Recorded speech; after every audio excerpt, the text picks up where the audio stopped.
We've been watching LeBron dominate. I said yesterday, if he has to will themselves to a win, 20 points in the first quarter, he did that. But they are in trouble. 2 games back-to-back like this, and they're barely winning. Indiana played a terrible game last night.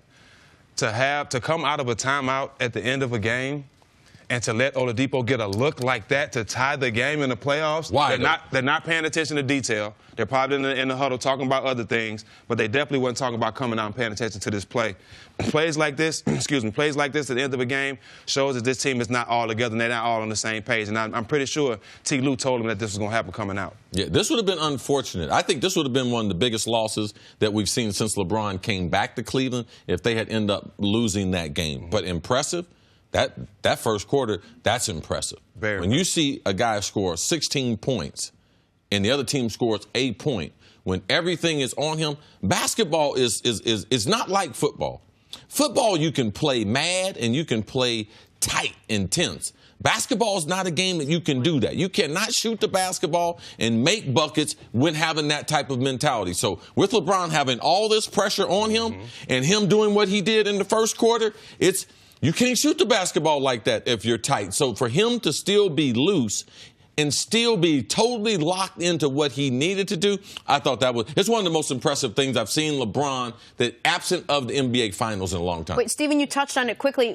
That last play, afterwards, LeBron said that's not what was supposed to happen. What was supposed to happen on that last play when you brought the ball up? It's an easy switch. They switch all game. Anytime you're a 2 or 3 guard or same size guy, you switch, especially at the end of a game when you don't want to give up a 3 for sure to tie the game. That's bad defense by them, too, and I know that was something that they touched on as soon as they got in the locker room. And I'll talk about LeBron in a second. Carver and J.R. Smith. But the other problem there is, and I think Ty Lue is sometimes too criticized, but it's after a timeout. Right. Why is Kyle Korver on the court?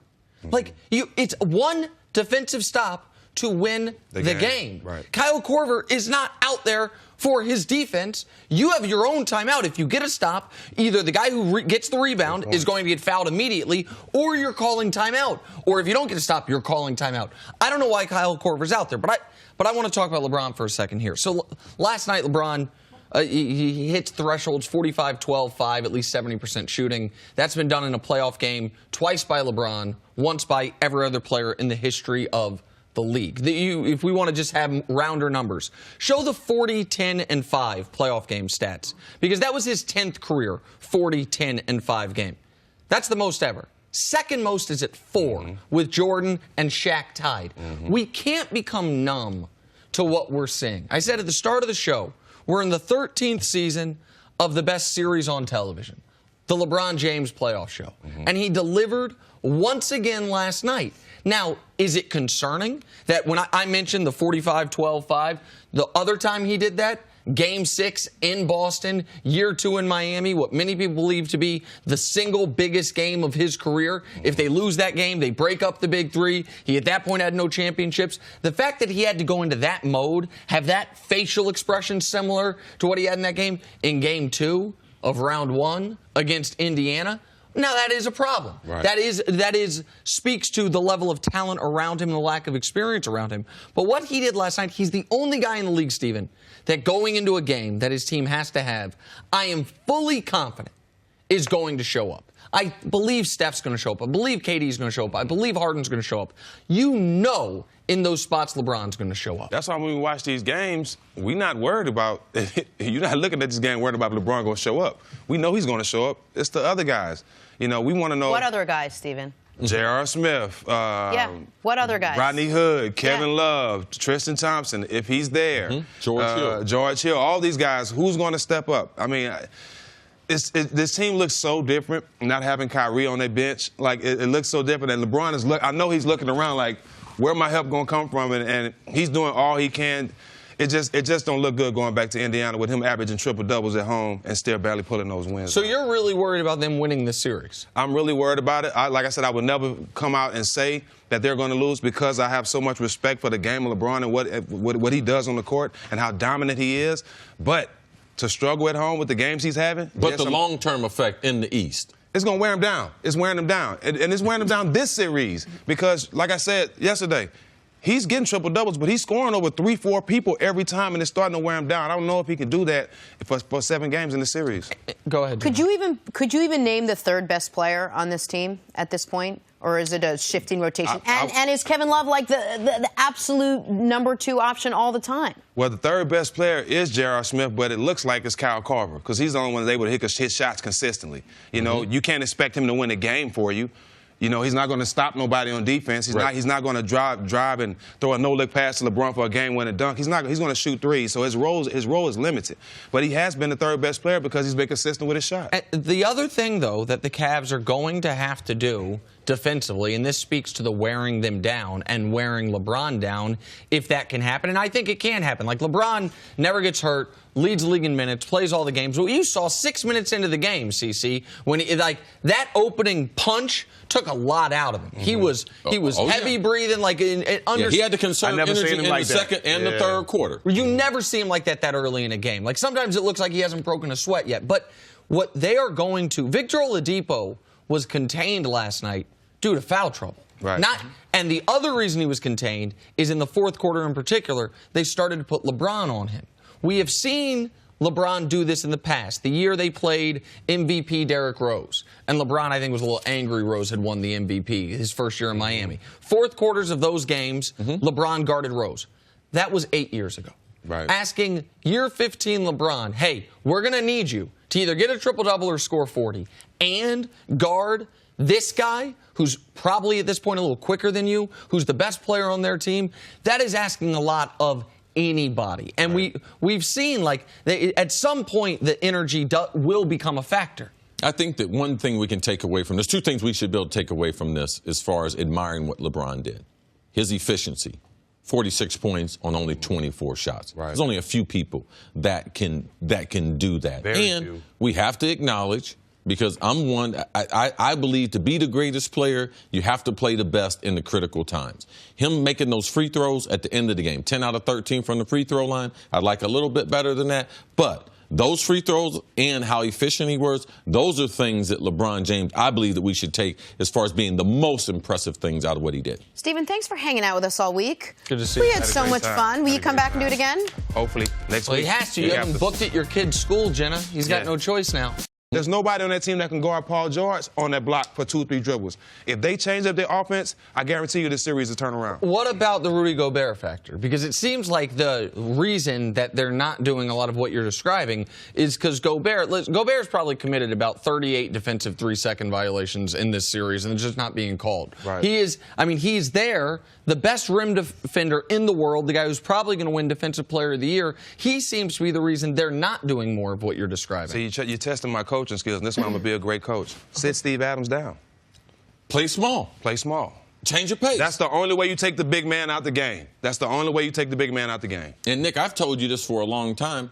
I question how good a coach Billy Donovan is. Not only with the lack of offense, but the lack of Russ developing. I hold him accountable for that. The lack of plays. If you watch them play, man, if Russ is not freewheeling, if they end up not doing a high pick and roll, they don't have no offensive scheme. Right. Like, they don't have a go-to set. One of the things we talked about with Houston, the difference between them this year and last year's, they got more things they can do to you to be able to put you out of your misery late in games. It's just not Harden. So if they double-team Harden on the pick and roll, take the ball in his hand, they got Chris Paul, and they still got 2 or 3 spot-up shooters. And that's what we don't see with OKC. There's no spacing on the court, and you're right. No post-up. With Steven Adams, you have to be able to develop something. You have to either bring him off the box, bring him up for a pick and roll, or also for 5 minutes, go small.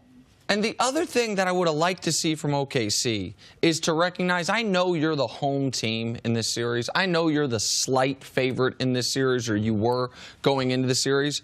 But over the last 3 months, certainly the last 2 months, Utah's been better than you. 10 times better. Utah's been one of the best teams in basketball since Rudy Gobert got back. And you took game 1. You damn sure need to win game 2. You need to defend home court, and despite not playing well for 2.5 quarters, you blitz them tail into the third quarter, go on a 19-0 run. You're up 77-67 with a chance to take control of this series. And from that moment forward, your big three don't make one basket.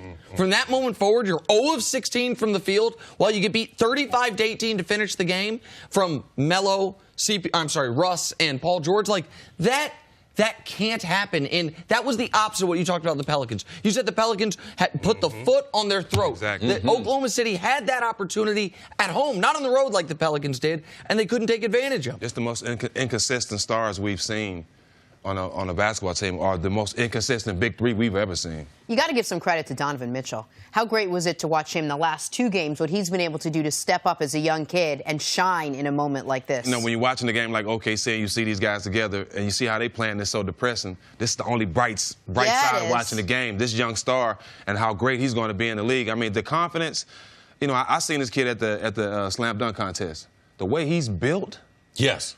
he can stand up straight and touch his knees. That's how long his arms are. And he's strong. He's super strong. Like, his body's built like a tight end. This kid, and his athleticism is scary. I love the way this kid's playing, and his confidence in the playoffs is letting everybody know that he's here to stay for a long time. Someone on Twitter asked me last night who he reminds me of. And if you remove the three-point component, because he's a good three-point shooter. Last night he wasn't. He was 0 for 7. But he's a good range shooter. Yes. I said he reminds me of a young D. Wade. The thick upper body, can get to the basket almost at will, is not afraid of contact, and can hit the mid-range shot. Now, I know that's a high compliment. I go Baron Davis. Man, that's my man. That's what I was just I knew Baron it. Davis. Very excited. He's just like Baron Davis. Because he's got that showmanship and he's got that bounce. Yeah. Like Baron Davis, man, will poke on you, and he also had that long jumper. So yeah, he crossed you over. That is so paint. crazy. I, too, was going to say Baron Davis. Nice. That is really awkward. I was also going to say Baron Davis. Real quick, we were discussing this earlier in relation to Great Donovan play. Mitchell, but also Ben Simmons, and also Jason Tatum. At the beginning of the year, when Tatum was shooting like 50% from 3 and Kyrie was healthy, and people were like, the Celtics are going to make the NBA Finals, they're going to beat the Cavs. One of my critiques was, man, I can't remember the last time a rookie had a major impact on a really good playoff team. Right. There's now 3 rookies having major impacts on playoff teams. CC talked about the game changing. Maybe it's become more conducive for rookies. Is it just these are 3 special players? What do you make of the fact that we're having 3 separate rookies on 3 separate teams all be the best guy on their team in these playoff runs? Well, I'm just going to pull a Drake. It's God's plan. Oh, It's just God's plan. You know, this is the way the league is turned out. They're special players. They're special players. This is a great time for the league. You know, it's shocking that we expecting the play from those 3 guys in OKC, but we're getting the solid play and the veteran play from the rookies in the league right now. It goes to show that the talent of this game is going high, and I just love to see it from the young guys. And also the skill level of guys coming into the league. You can say what you want. You can be a 70s, 80s, 90s, but the skill level, what guys can do off the dribble and their ability to shoot the basketball. That is the difference in these younger players coming into the league now. Thanks for watching. Subscribe here to get the latest from the show. Also, be sure to check out more of the best clips from First Things First, or go watch a few segments from our other shows on FS1.